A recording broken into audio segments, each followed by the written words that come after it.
Rams house, welcome into a brand new episode of the Rams Report, presented as always by Prize Picks. Guys, I'm filming from home today because we just got the Rams' first unofficial depth chart ahead of their preseason game against the Kansas City Chiefs. We've got some things that I want to take a look at together. I want to run through this little preseason depth chart. Not a ton of surprises, I'm not going to lie. It won't be a terribly lengthy takeaways session around this depth chart, but I think it's worth getting a look at on both sides of the ball. I've got two photos here cleanly divided between our offense and our defense to show off to you guys, and the depth chart's all the way down the line of the 90-man roster. So of course it's a much more stacked out, you could say, depth chart than usual. Usually not anywhere near this many names on your standard NFL depth chart, but that's because we've got almost 40 more people on the roster right now for the Los Angeles Rams. So let's get started today with our offense. Let's jump right into it. So I'm going to get real tiny over here in the corner, and you guys can now see for my visual watchers, guys who are watching on video. If you're an audio listener, the depth chart is on screen right now. If you want to quickly tune in and check that out, depending on what you're doing, don't stop if you're driving, obviously, to look at the depth chart. But here's what we're seeing. Receiver spots. We only have 2 receiver spots. I think that's one of the first notes. Most teams, you're going to see 3 receiver spots on their standard depth chart, but the Rams instead opt for 2 tight end spots and 4 total tight ends listed as members of the first team. I think that's really the biggest number one standout takeaway. So obviously you have Puka and Davante as your first team receivers. There's no surprise there. Then you have Davis Allen and Tyler Higbee listed as tight ends up there with Davante Adams, and Colby Parkinson and Terrence Ferguson listed as tight ends down near Puka on that side of the formation. So it's I don't really know. I would guess that it's Colby and Terrence who are tight end 1, and then it's Davis and Tyler who are beyond them. But I think it's just kind of trying to show this is going to be a very even rotation amongst these tight ends throughout the season. You're going to see a lot of all 4 of those guys. We heard Sean McVay talk about Davis Allen when his injury situation showed up this offseason, and obviously he still has not returned to practice for the Rams that we've been made aware of. But they're being really protective of Davis Allen. They're being really careful with Davis Allen's injury situation because they feel like he's going to be such a big part of what they do this offseason, or not this offseason, this regular season, excuse me. So that's why they're protecting him this season, or this offseason. And so I do think when they say all 4 tight ends are members of the first team, they do really mean it. It's not really a tight end 1, tight end 2, tight end 3, tight end 4 situation. I think it is really all of these guys are arguably tight end 1. Further down the line, Ty Simpson is QB3. We talked about that. I told you guys that was probably going to be the case. So really not a big surprise for me there. You look at the receiver room.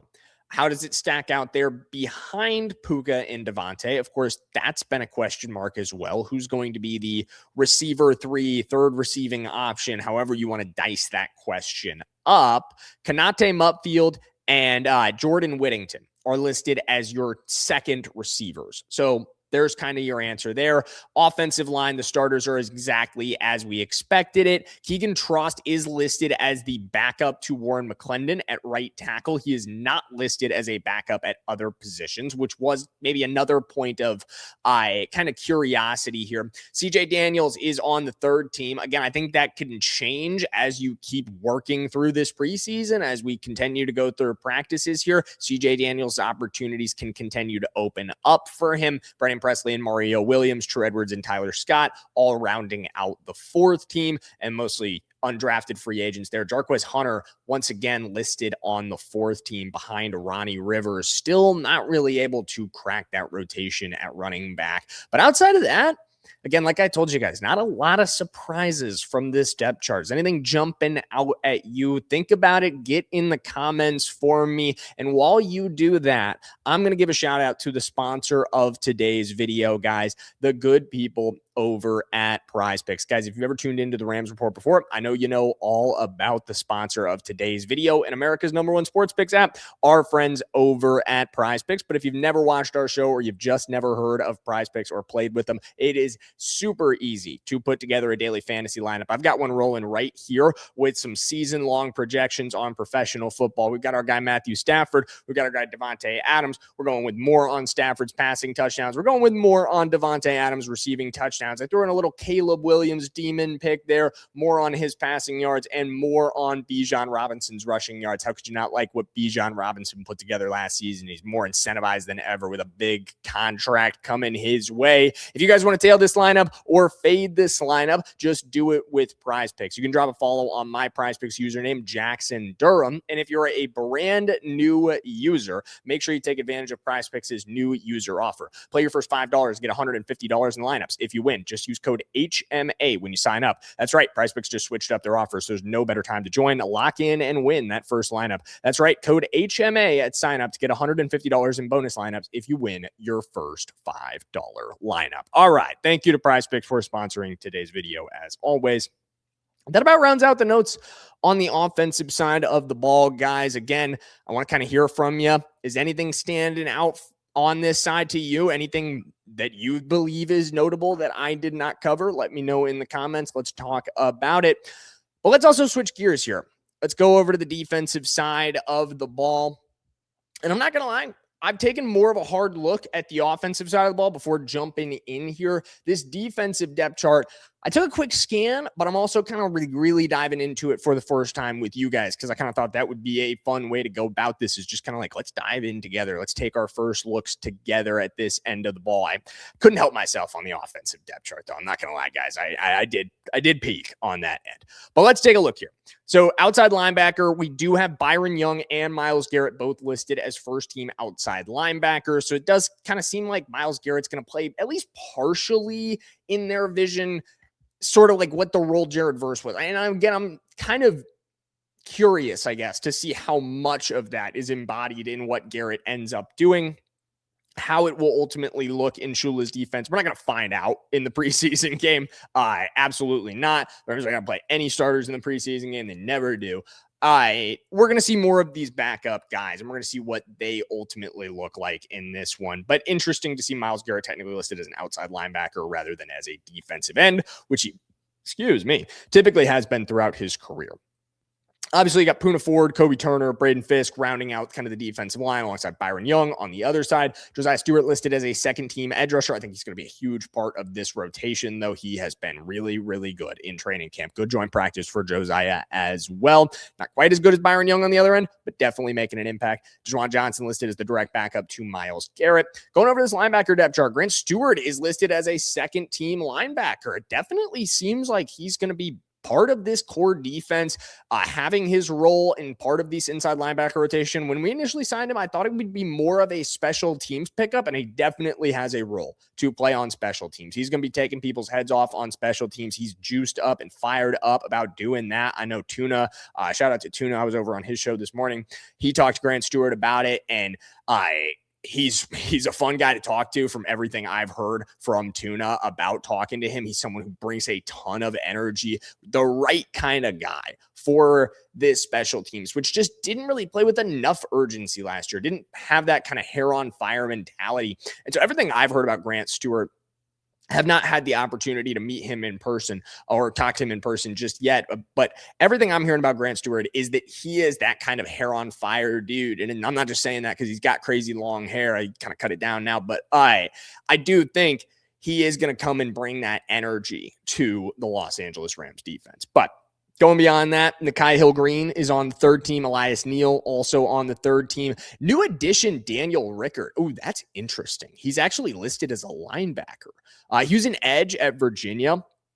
I was kind of curious, like, what is the role going to be for Rickert? So it seems like they kind of view him more as a inside linebacker. He's listed as the fourth team inside linebacker on that depth chart. I'm curious to see how Rickert will be deployed in the preseason, excuse me, because I do expect him to see some run.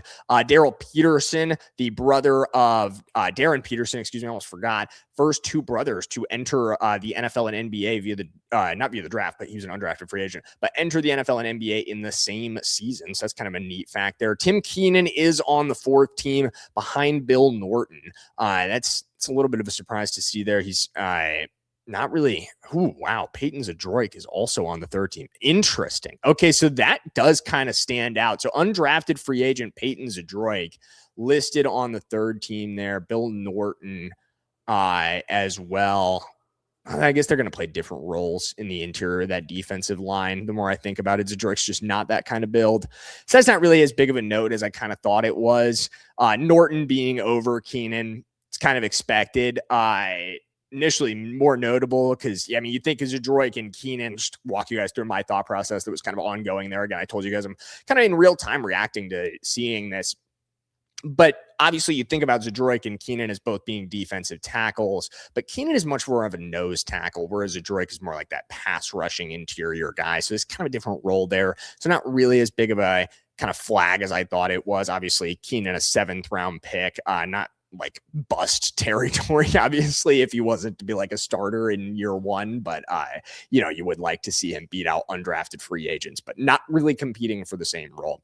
Zach McPherson, the new addition in the corner room, is listed on the fourth team as well. Wesley Bailey also listed on the fourth team behind Keir Thomas. I'm kind of surprised to see that, but at the same time, it's kind of like the way the Rams handle veterans. So even though like you go back and think about like 2023, the year where Puka obviously was standing out in camp all year long, he ends up going on to set rookie records. He was listed behind Tutu Atwell on that unofficial depth chart. So like, that's kind of why I'm not like overly invested in this whole thing. Like, didn't take too much of a hard look at these before. I just thought it'd be fun to kind of look at them together. But they're definitely to be taken with a grain of salt. I think that's kind of the biggest note around these as we walk out. Oh, Sean Dolak on the second team as well. There you go. We'll be seeing a lot of him in the preseason. Sorry, just totally caught my eye there. I know people are going to note that.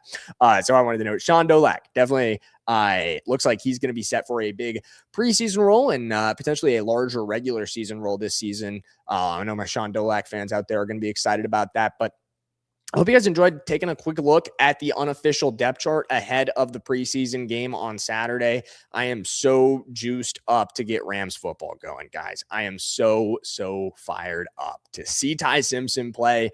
That's going to be really fun. We're going to be live the whole game. It's going to be a great time. I want you there with us. So make sure you're subscribed. Make sure your notifications are on so you don't miss that stream. But it's going to be a blast. We're going to have a really good time watching the game against the Kansas City Chiefs. It's not about winning or losing in the preseason. Obviously, it's fun to win preseason games. I don't ever find myself even really remembering like what was the score of a preseason game. How did it all go down?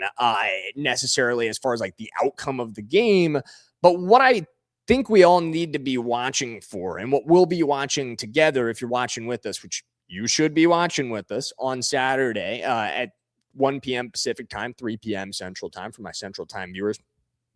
Don't miss the stream. But what we're going to be watching for is our takeaways on our young guys and just like how do they look in their some of their first opportunities to play at the preseason level, at the NFL level, still, even though it's not a full NFL regular season game. For a lot of these guys, it's the closest they're ever going to get. So it's fascinating from that perspective, but it also gives us a huge opportunity to evaluate some of our youngest pieces, guys who can be important players down the line, your Max Clayers, your Ty Simpsons, Tim Keenan, hopefully going to get some run in this game as well. CJ Daniels, hopefully going to get a lot of run in this game. I definitely expect him to see a lot of action.